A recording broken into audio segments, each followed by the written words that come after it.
Hello, everyone, and welcome to this edition of Growth Everywhere, where we interview entrepreneurs and bring you business and personal growth tips. Today, we have Nathan Chan, who's the founder of Foundr magazine, which is a digital magazine that features entrepreneurs such as Richard Branson, Tim Ferriss, Barbara Corcoran, and much more. Nathan, how are you doing today? I'm doing great, thanks, Eric. How are you? Good, good. Thanks for being on the show. So why don't you start off by telling us a little bit about yourself, and I'll go from there. Yeah, it's an absolute pleasure to be here. So, pretty much, I run a company. It started off as a magazine, and it's called Foundr Magazine. It's Founder, no E. It's a little bit tech, and it started off as just a digital publication targeting young entrepreneurs and early stage startup founders, and it's on the App Store and the Google Play Store for mobile and tablet devices. And yeah, it started off as a magazine, and now we've kind of gone off to do all sorts of things. We run a podcast. We're building quite a big platform, or especially on social, and then also across other channels as well. And what we're trying to do with it is really show people what it takes to become a successful entrepreneur from the eyes of somebody that's never started a business before. And I'm kind of just figuring it out all the way. When I first started, I never knew anything about apps, publishing, marketing, you name it, anything about running a business. And I guess Foundr is essentially a reflection of all of my findings. And yeah, man, that's for the most part what we do, and a little bit about Foundr. Awesome. So, 2.5 years ago, everybody's talking about, I need to make the next hot app. And then, you've decided to go in the direction of, doing a magazine, a digital magazine. So, I guess the question is, why a magazine, and what is the ultimate goal of Foundr? So, I guess I wasn't like super strategic about it in the sense that I thought that this was going to be a really hot app. I just thought that I knew that there was a opportunity in the space because you look at Forbes, you look at Fast Company, you look at Entrepreneur Magazine, HBR. A lot of these publications assume that you already have started a business. So I felt that there was a opportunity there, and you know what, man? When I started Foundr, I started it on the side. Like I know a lot of people might not think you should do this, or they probably wouldn't imagine doing this. But I just started Foundr on the side. I've bootstrapped it from the ground up. I started it with like $3,000 while I was working my day job. I built it up, and it took me about a year till I could replace my income. And thinking back, it was growing so slow back then, and it was just like, what, I'm just going to try this thing. I think there's something here. I've always wanted to become an entrepreneur. Let's just see where it goes. And I just wanted to see where it went. Like, I even remember saying to myself, I treated it as a passion project. And I said, let's see how it goes after a year. If it doesn't go anywhere, I'm going to quit. I'll just do something else or whatever. I just started because I wanted to do something else. Because I was really passionate about marketing. Marketing's a big passion piece of mine. And yeah, I thought that there was a need for this kind of publication, and I thought that print is dying, and I thought I could do something cool, something different, and that's something that could really make a dent in the publishing world. And then after that, after about 6 months, I was like, yep, I'm onto something. And then, what we're looking at doing now is becoming a multifaceted media brand. And I'm really, really excited. So I never thought that we'd move into this space, but it's just something that our community is asking for. Like, we're doing training products, like courses. So we've got Foundr on the front end, and then we're building up courses on the back end. And then another thing I never thought about, but where we're really taking it, is we're looking to monetize in other ways, not just through subscriptions, obviously through the back end, but then also I'm looking at doing some events in the next couple of years. And I think also the magazines, it's paid, so it's a paid subscription model.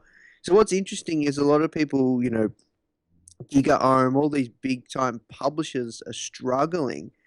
And we haven't ever had a problem to get people to pay for our content. We've always grown our subscription base, and we've got that up to six figures now. And we've bootstrapped it from the ground up, and we're a profitable six-figure business. But what is really interesting is I'm thinking of making it free because I've worked out a few things. One, if we're truly going to compete and make a massive impact in the publishing world and get not just, we've got 20,000 monthly readers, but get hundreds of thousands of monthly readers and then millions of monthly readers, I think it needs to be free. And another thing is, I think, so in terms of impact, it matters a much more now. And I think also in terms of leads, like I've realized that a lead is worth much more to us now than, just getting someone to pay for the subscription. So that's where I'm taking it. And I guess in the next 3 to 5 years, I want it to take it to, becoming an eight-figure company, impacting the lives of tens of millions of people. Awesome, man. So, it's only been around for 2.5 years, and you've managed to get guys like Richard Branson onto the magazine. I mean, how did what's the process for doing that? Yeah, that's a great question. And it's something that I guess when you're on the outside, it's like, wow, these guys are interviewing Richard Branson, Seth Godin, we've got so many big time influencers, even more coming. And when you have a magazine, it's actually not that difficult because I think that's the really powerful thing about a magazine. It allows you to position yourself as an authority. And with Richard Branson, that was the biggest win that we had, man. Like that was issue number 8. So I remember when I first started, no one would speak to me. I couldn't even get a successful person on the first issue of the front cover. I had a stock image. And with Richard, I tracked down his head of PR, and instead of emailing her, I made a phone call. This is an important one, guys. You have to, I think, pitching on the phone is so much more, like people take you so much more seriously. And I just found his head of PR. That's the trick. So any of these people that I find, I've found that I've interviewed and put on the front cover of the magazine or put in the podcast. It's all about finding the gatekeeper and pitching them, and then from there, I played on the fact that Richard's first business venture was a magazine, and then we just took it from there. It was an email interview, and we just went up and back. And I worked with his team at Virgin, and the rest is really history. And then we've really been able to springboard off having Sir Richard on the front cover of Social Proof, and then we kind of just worked with more and more influencers. And now, to be honest, it's really not a problem being able to interview anyone. Like, we'll pitch anyone, man. Like, even, Mark Cuban, Elon Musk. There's all sorts of people that we're trying to track down, and we'll eventually get there. It's all about persistence. It's all about finding the gatekeeper. And also a good tip is to find the publishers. So if you need to find out what that person wants. So does that person have a new book coming out or a TV show? That's how we got in touch with Tim Ferriss. And you need to also have relationships with not only the publishers, the PR people at these publishing houses like Random House and some of these other big ones, but also a lot of these startups like Airbnb, Dropbox, all the big startups, they'll have relationships with PR companies that they pay 5 or 10K a week to go out and get them press. So you need to find them, and you need to tell these PR companies that you have a decent sized audience, and you can give press, because that makes these guys look good. And if you play on all of those things, you can really, hack the authority out of whatever you're doing if you're looking to get in touch with hard to reach people.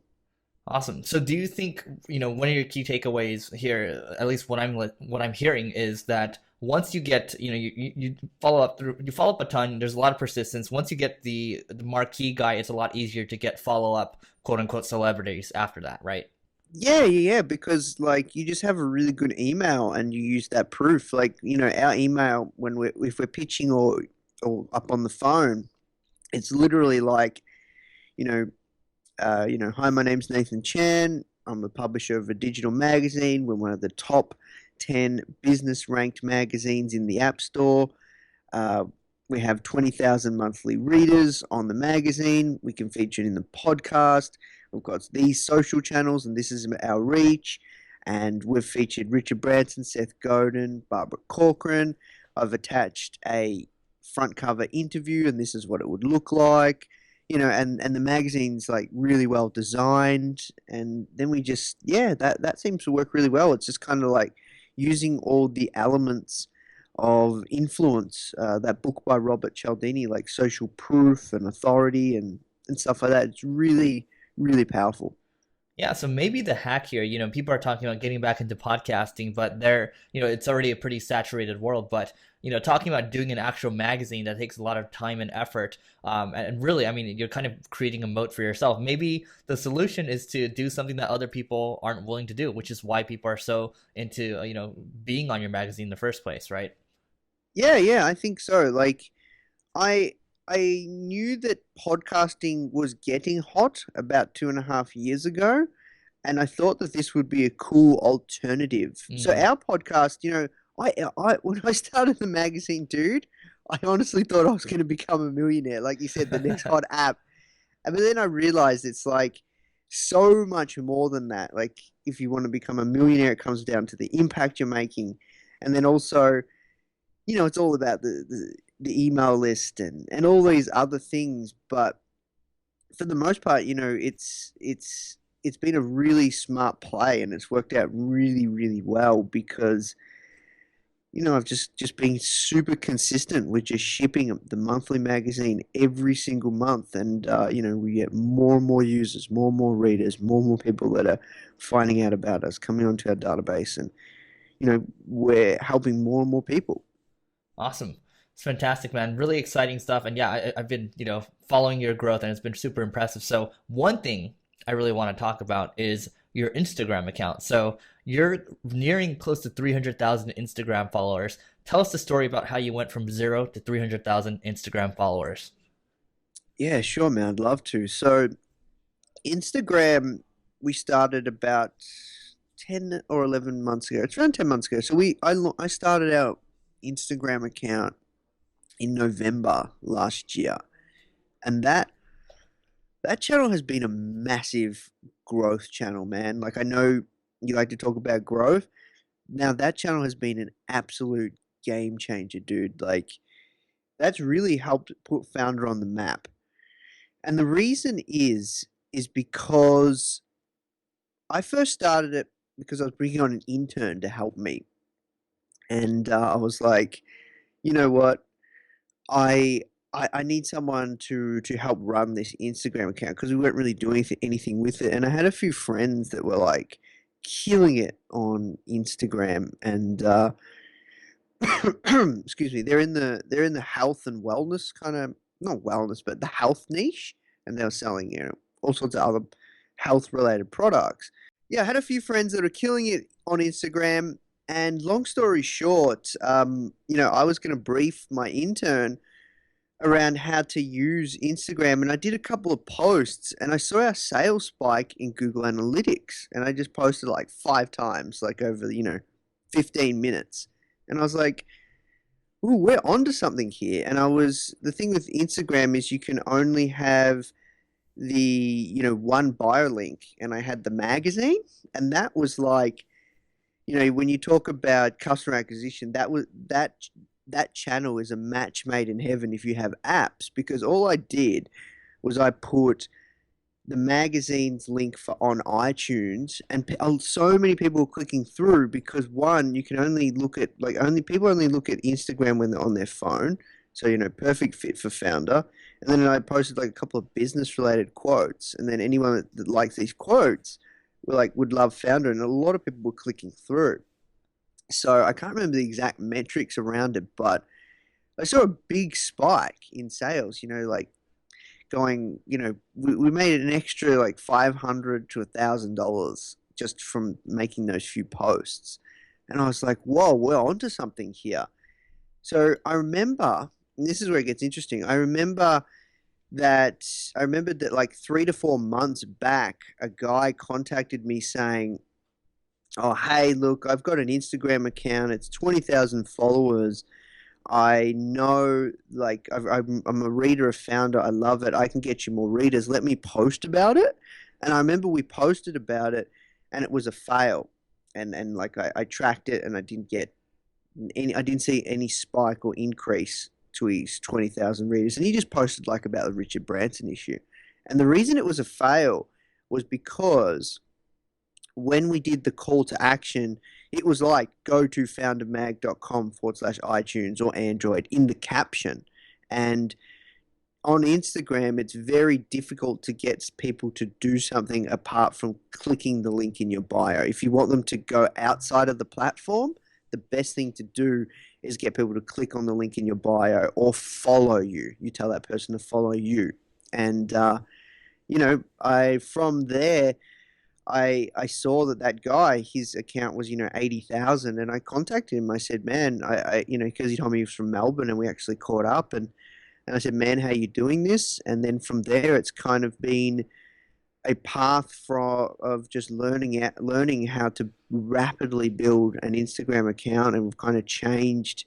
For the first few months, I was pushing to the magazine, but then I realized that the traffic was more powerful if I pushed people to a landing page, and I could capture them for a lot longer, and hit that person and speak to them at multiple touch points if we get them on our email list. And that's been super, super powerful.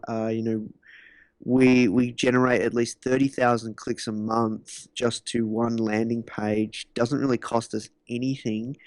And I'm generating at least 10,000 opt-ins a month now. Wow, 10,000 opt-ins from your Instagram account.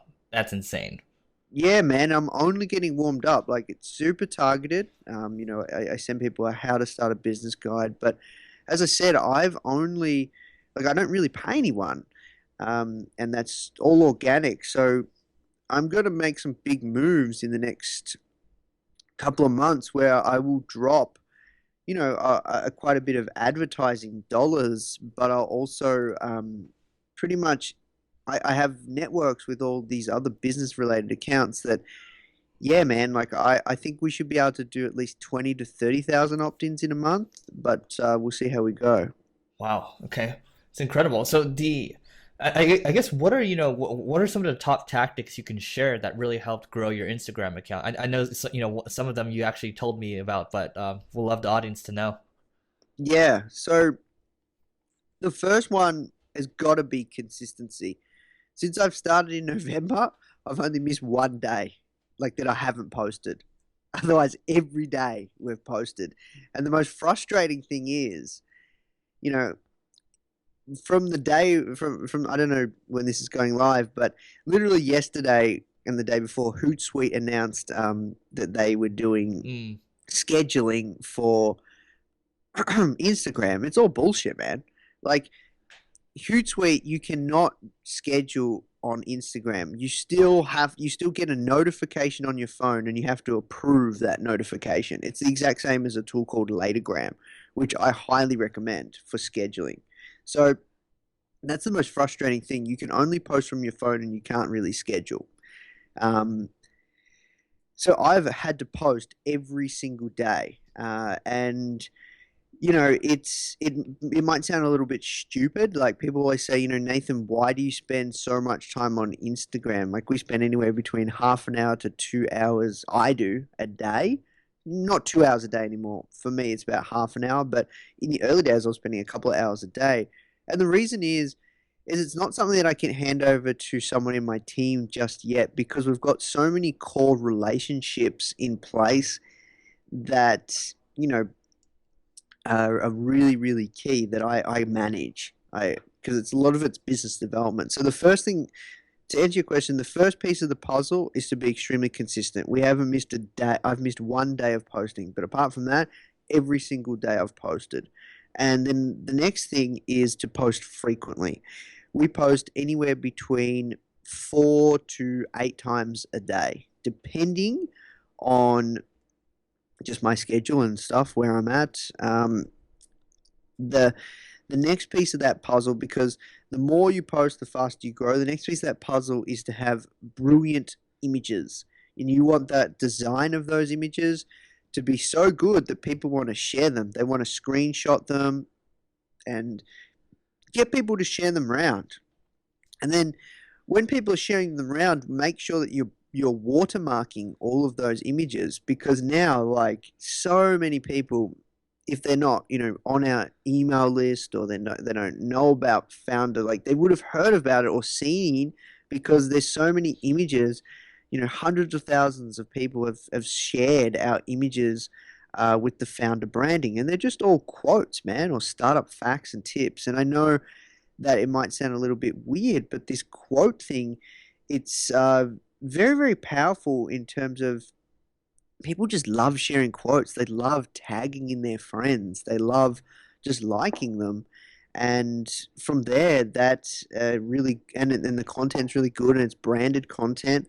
And then, another piece of the puzzle is hashtags. You have to always make sure that you're maxing out your hashtags and make sure you post hashtags related to your niche. You can, a quick little tip and hack for people, a quick win is I promise you, if you post 30 hashtags, once you've posted an image, so you write it in the comments, don't write it as the caption, that if you post 30 hashtags as opposed to two, after you've posted one image and then post another image, you'll notice the difference in engagement because, that's just a quick little win. And then another big piece of the puzzle, man, and something that we've kind of gone up and back with a bit is, and this is the biggest growth hack out there, is on Instagram, you want to get other accounts to share your stuff and you share their stuff. And from there, you can build a following quite rapidly and you can drive a lot of eyeballs to your page. And then I guess, the next thing is what do you do with all these followers? Well, you tell them about whatever your offer is or whatever your lead magnet is. That's really, really important. You don't get the sale if you don't ask for it. Don't get me wrong, organically we still get a lot of clicks, but if I don't post an image about our special guide or whatever that we have going on that you can click through to in our bio, people won't click on it, which is quite kind of amazing.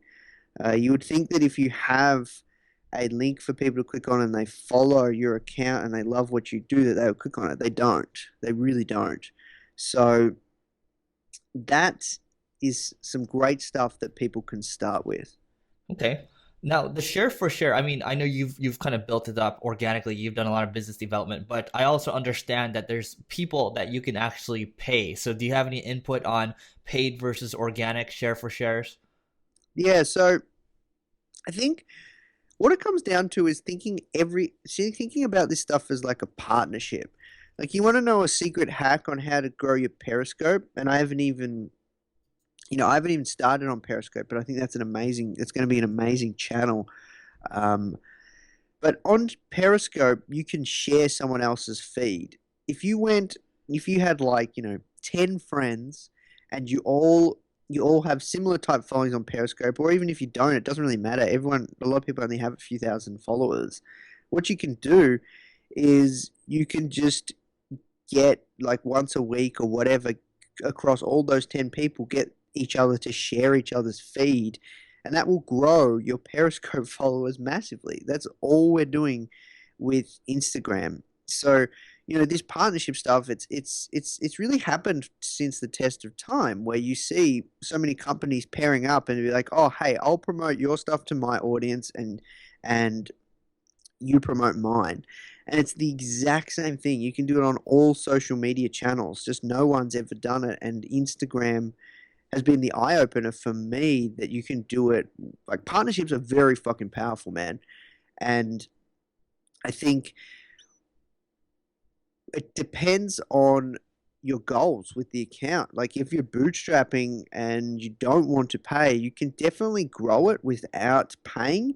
But for us now, we're trying to find leverage however we can. So I've got a big budget set aside that I'm prepared to pay certain accounts because I know our metrics, I know our numbers, and I just want to explode Instagram with our lead magnets and really put a ton of people through a funnel that was just set up. So it just depends, really. Like I've got a friend, one of my friends, Daniel DiPiazza at Rich 20 something.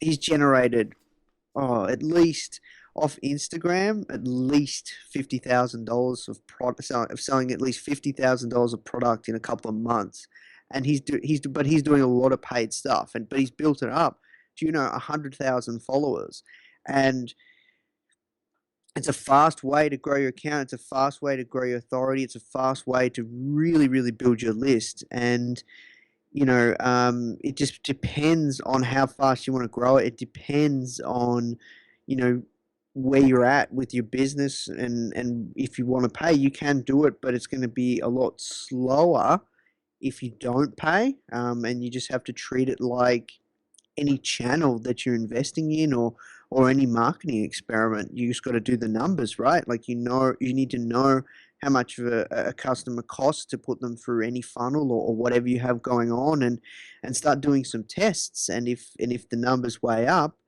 it makes sense. I interviewed a company called Frank Body, and they're on track to do 20 million in sales, and it's mainly through Instagram, and they're paying so many people, it's out of control, man. But then they also send a lot, like they're an e-commerce coffee scrub product, and what they do is they give away a lot of samples to influencers, and they get those influencers.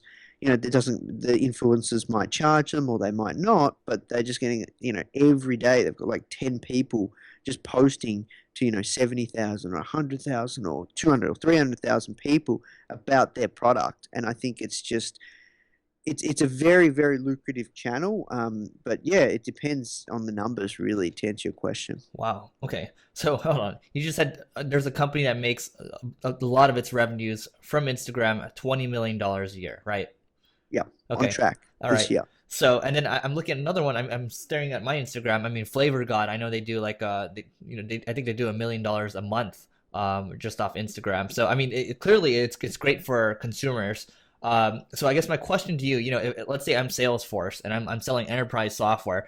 Does it make sense? I mean, have you seen anybody doing Instagram well and having it translate into the enterprise? Yeah, that's a really good question. And I've had a couple of people ask me if I think it will work for like enterprise, or if you run a SaaS or something like that. And I think Shopify is doing it really well, which is really interesting. And I've seen that they actually pay some influencers in the business niche. So it just depends, really. Salesforce, yeah, I think Salesforce could make it work for sure. It just comes down to connecting with your kind of audience, and posting content that connects with them. I had a friend who said he posted for a friend that sells Ferraris. He did one post and he got that person a lead that sold a Ferrari. You wouldn't think that that kind of stuff's possible because people say, Instagram's just for young people and whatever. But man, if someone can sell a Ferrari off one post, you would think that there's, something there for most industries, right? Right. Yeah, I mean, at the end of the day, I mean, it's all about where the people are hanging out. I think it's about finding the right people. So I guess this leads into my next question. How do you go about finding these power accounts that are relevant to you? So I think there's a few little hacks. I'll give you one. It's quite a good one, actually. So if you type in, hold on, let me find it exactly word for word because I want to get this right. Give me 1 second. Sure. But what this hack does is on Google you can actually use Instagram's search functionality to find high trafficked accounts. Just give me a second. Okay, so what you can do is if you go into Google and type in URL semicolon Instagram.com and then space whatever kind of followers you're looking for, you can find a lot of influential accounts. So if you type you go to Google, you go to type in URL semicolon Instagram.com entrepreneur followers, and always have followers at the end, entrepreneur followers, weight loss followers, health followers, activewear followers. It'll show you the top accounts. Now, I'm not very good with the code and all that stuff, but that works. That's a great way to start off finding these high traffic accounts. I guess another way to do it is start looking around, like, look under like whatever your niche is hashtags and find these images that are getting a lot of engagement and then tracking it back to find, a big account. The thing is, you should know who the influencers are in your niche so you can find, what they're doing on Instagram, and then you can also see, I guess, what people are posting through the hashtags, and then also just looking around. It doesn't take that long to look around to find, these top accounts that do these paid shoutouts. And if they're doing paid shoutouts or anything of the sort, if they have their KIK, which is a messaging service, or their email in their bio. Okay, that's So awesome. there's some good hacks to start off with, and I guess it's all about finding like-minded accounts that are a similar size following to you, or finding where you can have that leverage. So it's all about leverage, man. I get people to do all sorts of things that you couldn't imagine. Like, I get people to make images for me as long as I shout them out. We've got deals where they create 10 images from me because they've got an epic graphic designer, and I shout them out 5 times, and they do that. They send me 10 images once every couple of weeks. So yeah, dude, like, I'm always trying to find leverage with our Instagram account. That's a great way to get interviews. I can say, that adds weight to that. You can do all sorts of things and find that leverage. And that's like any good partnership. You always have to find a mutually beneficial exchange in value. You've got a high traffic podcast, man. If there's someone killing it, I'm sure you could work out something, you just got to always try and find that leverage. It does take a little while to invest in the platform, but like when it comes to marketing, man, you just got to throw things at the wall, see what sticks. And we've found so much growth in this channel. We'll spend a lot of time there. We'll invest a lot of time, and we're gonna really, really, like, from that channel alone, we should build at least 100,000 database just from that channel in a year easily. Wow. How long did it take you to get from 0 to 300,000? 10 months. So I've been doing it since November. Wow. Okay. Incredible. Yeah. The hack that you just gave us. I mean, just typing in the in URL Instagram. I just search entrepreneur. I'm looking at the tags right now. A lot of these people are relevant, and yeah, I'm seeing the kick messaging pop up for a lot of these people. So very helpful. I think no matter what niche you're in, health and wellness, even you can try enterprise software. It's got to work. I think you just have to try it. Okay. So, obviously, I mean, you have a lot of good looking images. I think that, I found you originally through Instagram, so it just shows that, your stuff's working. But Oh, really? Wow. Yeah, that's how I found you, organically. I thought you found us actually through a blog post I wrote because you signed up. You No. signed up to our one of our cheat sheets. Yeah, I signed up for a cheat sheet, but I think I found you. I was looking at Instagram first. I was like, okay, yeah, I saw one of your things, and impressions just kept popping up. I was like, okay, what's going on here? So then I clicked through, and I think I downloaded. I was like, oh, this Instagram thing, this cheat sheet's relevant to me, so I downloaded it. So that's how it happened. Ah, Yep. gotcha. Yep. So, my question here is, you have a lot of consistent content. So, first of all, do you have an outside designer helping you with this stuff? I mean, how does that whole process work where you're just pumping out really good looking images? That's a really great question. So I don't have a designer doing it. You can actually do it yourself, or you can train someone up in your team, and they don't even have to know design. That's the best part. Tell me more. Um, so there's some tools that I highly recommend. These are apps, and believe it or not, they're apps on your phone that you can use to create beautifully looking images really easily. So some of those images you will see that we post. I already mentioned that one partnership we have around leverage, but for the most part, all the images are done by my uh, uh, VA in the Philippines, and I'll tell you the process. So she has access to two. She has her iPhone, and she has a few different apps. One, Typorama, a brilliant app on how to create images. If you create any sort of visual content and you don't even want to use Canva, I find Canva there's a learning curve still. I know they're trying to democratize design and stuff, and I think what they're doing is great.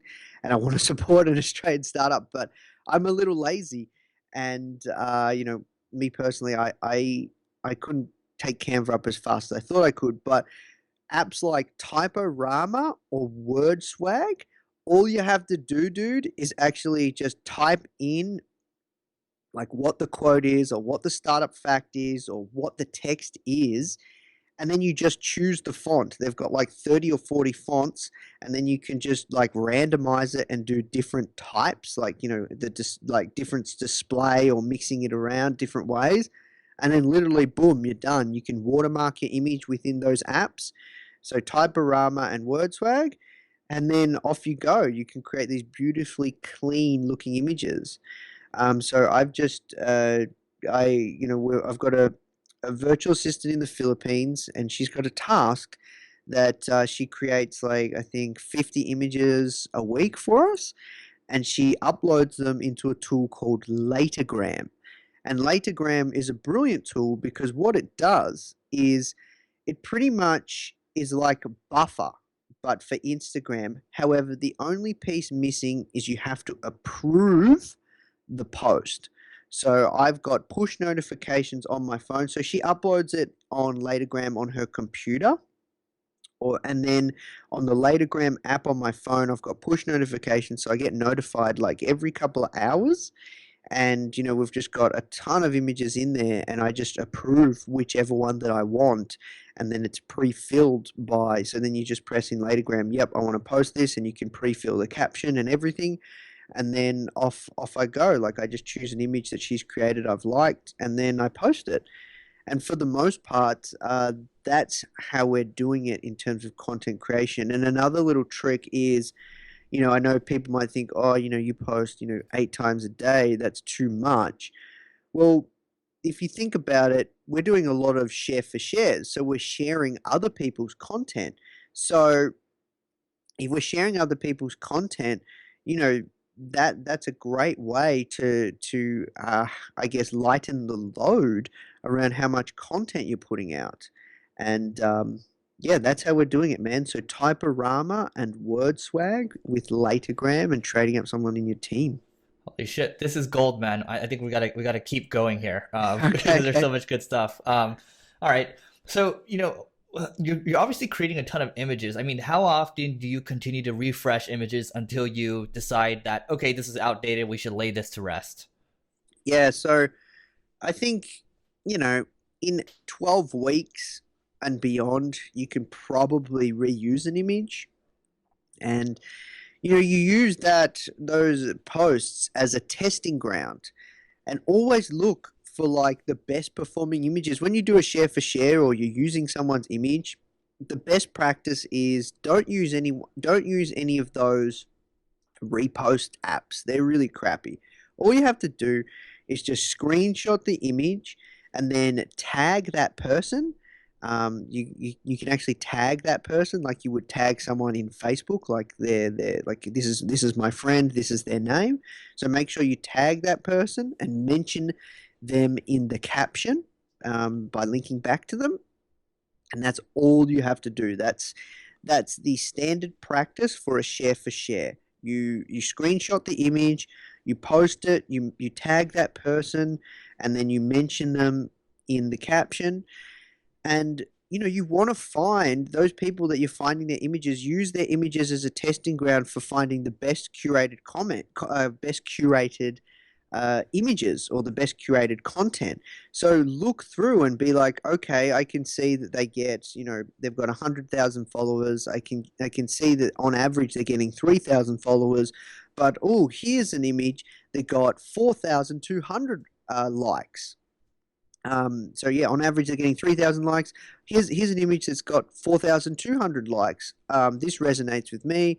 I think our followers would like this. I can see that this one works really well. They've got a similar audience to me. So why wouldn't you post that image? So use your account as well as a testing ground, so you can go back, 12 weeks ago or 8 weeks ago, and it comes down to how much content you're posting as well. So if you only post once a day, maybe you can't go back that far. But we go back, 8 to 12 weeks, and I'm like, okay, this was a really high performing image from our average engagement, and I'll repost that one. So I'm always testing to see the best performing images, and that's something that's really, really helped our growth, because people have said to us, oh, Nathan, you always like, or either Nathan or Foundr, you guys have the best images. So that's one of the ways that we're really striking and I guess playing on people's emotions to really hit what they really like, because we're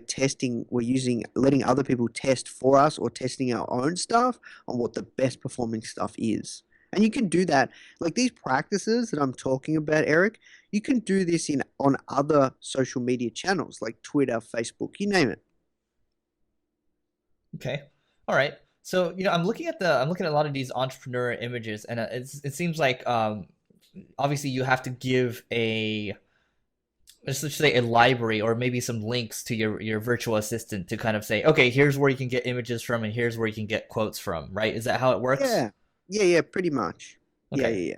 got it. Is there okay? So what does and you don't have to go into too much detail here. I just want people to get an idea of how that process looks. If you can go into just any detail. So what's really cool about both of those apps that I just mentioned is they have built-in databases with like hundreds of thousands of stock images. So that's the first piece of the puzzle. So the first piece of the puzzle was, I've said, here's a list of accounts that are doing amazing stuff. Here's the images that we've created that I like. Here's the apps that you can use, and let's do some test ones and keep coming back to me. And I want you to get to a stage where you're creating stuff that's of really high quality that we can post out. And it's kind of we've just gone up and back around. Here's where you can get the images. Here's some great looking images, and here's the process. So I use a tool called Sweet Process, and it's brilliant for assigning SOPs, standard operating procedures. And in that standard operating procedure, it's got images, examples of images that we like, and then the apps to use, and then how often she needs to upload these images to Latagram, and then we just kind of take it from there. And I've just kind of, when I first trained her up, we've just gone up and back quite a few times of the kind of images, and I've actually said with the apps which exact fonts that I want her to use, which are consistent. I've given her access to the Foundr logos for the watermarking, and then also I've shown her accounts that are in our niche and I've got her to say, I've said, find the look at the average engagement and find the ones that are performing the highest, and then repost those and put them in Latagram too. And then, obviously add where it came from in the caption, and then I can take care of the rest. And then yeah, that's pretty much what it looks like. Does that help? Yeah, that totally helps. Totally answers my question. So that was gold. One thing I want to touch upon is the way your team is organized. I mean, you've managed to build this. Everything's been impressive across the board. So your team. I'm interested in how your team is organized. Oh, well, thank you, man. So we've got a hybrid team. So we've got a full time content marketer just started with me a couple of months, like literally a couple of months ago. So we've got a full time content crafter and slash marketer that just helps me with all sorts of things. It's starting to help out with the magazine, and then we've got contractors all around the world. So we've got our graphic design team and editorial team based out of Bangalore in India, and Karan, he runs that team. He's our art director, and he's amazing. You know, I've got to give props to his company, Enemus, and they're brilliant at design. And I've worked with Karan since the start. I just came back from the States and we traveled around together, and I went to his wedding, and we've become really great friends. So Karan's our art director. We've got an editor for the magazine, Tate, who's in the States, in Boston.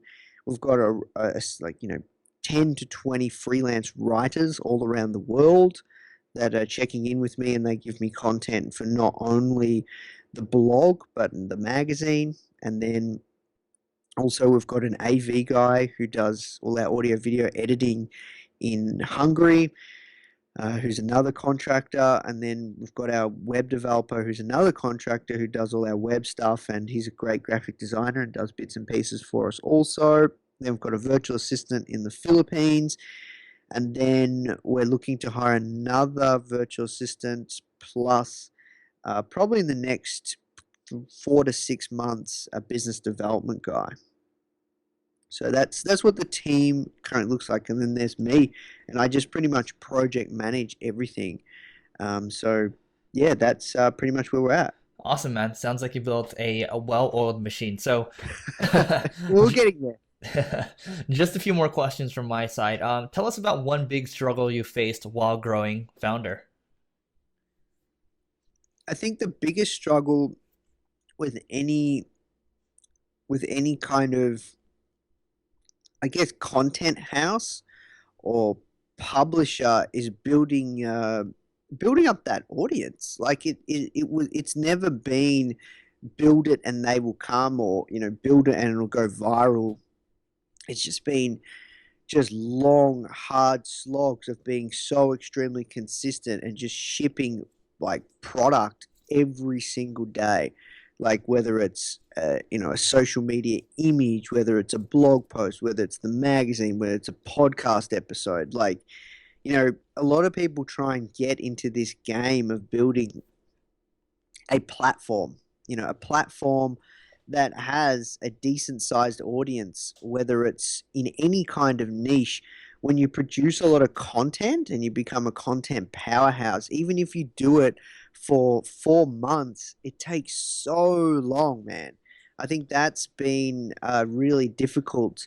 It just takes time. You just got to be so extremely patient. You just got to be providing so much value that people just find your work because people are speaking about you and just showing up every single day. That has definitely taken a lot longer than I planned, but I'm a very patient person, and I'm very hungry, dude. So I'm just constantly just relentless with just putting stuff out there and shipping. I And hear then that. and then the hardest part for me was around the time when I first started the magazine. It actually wasn't called Foundr. It was called something else, and I was sued for trademark infringement. I can't actually say who sued us, but it was one of the biggest business magazines in the States. So that was a really tough time, but I'm just blessed that it happened early on in the piece. And also, I'm blessed the fact that we changed the name because the new name Founder is much better. What was going through your head when when that when they came after you? Uh, you know, it was just like, oh my God, am I gonna? Because it happened in the first 4 months. So I'm like, oh my God, is all my hard work going to go to waste? Am I going to go bankrupt? Because this is my first business, man. I knew nothing about this kind of stuff. I was really stressed, and it was a really traumatic experience. I do not wish upon anybody for them to be served just randomly, and you just don't know, because it's like, especially when it's your first business, man, like you just don't expect that kind of stuff to happen. Like, especially when you just, create something, and it's just like a passion project, just a side hustle, and it's just like, yeah, it's such a weird feeling.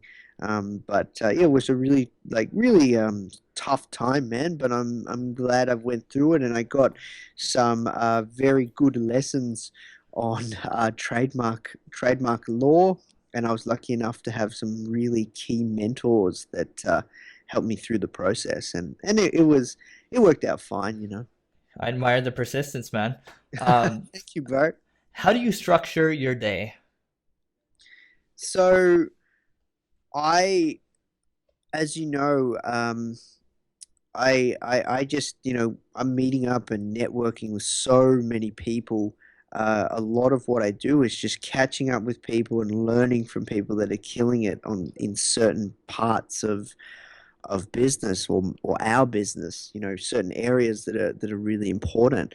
So I might be catching up with an SEO person or someone that's killing it. So I try and find leverage with that. Like, I'll always try and serve first and ask later, but I'm trying to find people that I can connect with, and people are reaching out to me. And so a lot of what I do is catching up with people. Every single day, I just look at my calendar. I'm like, what have I got going on?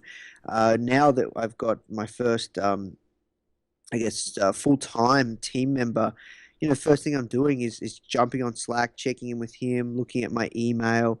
I try and meditate if I can.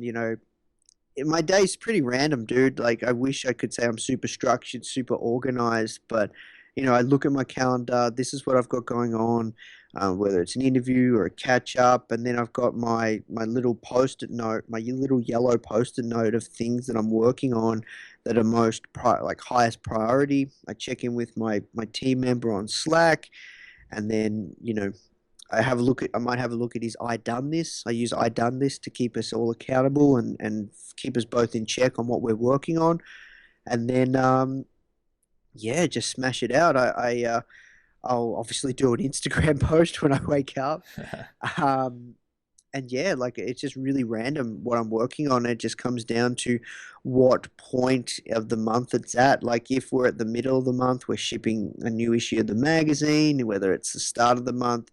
We're always working on something, whether it's, content, and I'm just overseeing a whole ton of different projects.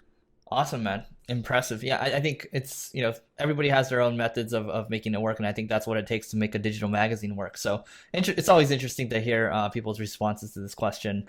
Um, what is one must read book you'd recommend? Influenced by Robert Cialdini. That book is like, I really like marketing, and that's a really, really powerful book.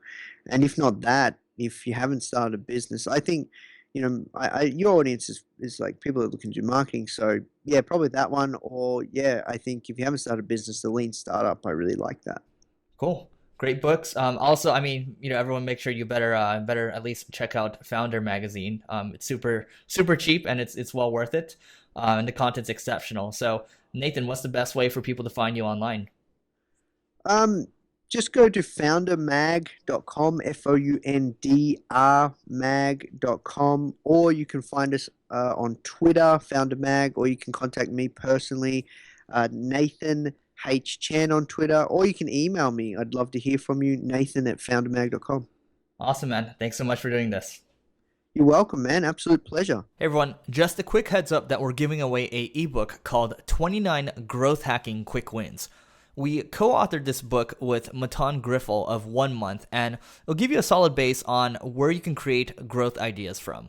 So all you need to do is text quick tips to 33444. That's the word quick, QUICK, and tips, TIPS as in sugar, to 33444, and you get instant access. Thanks for listening to this episode of Growth Everywhere. If you loved what you heard, be sure to head back to growtheverywhere.com for today's show notes and a ton of additional resources. But before you go, hit the subscribe button to avoid missing out on next week's value-packed interview. Enjoy the rest of your week, and remember to take action and continue growing.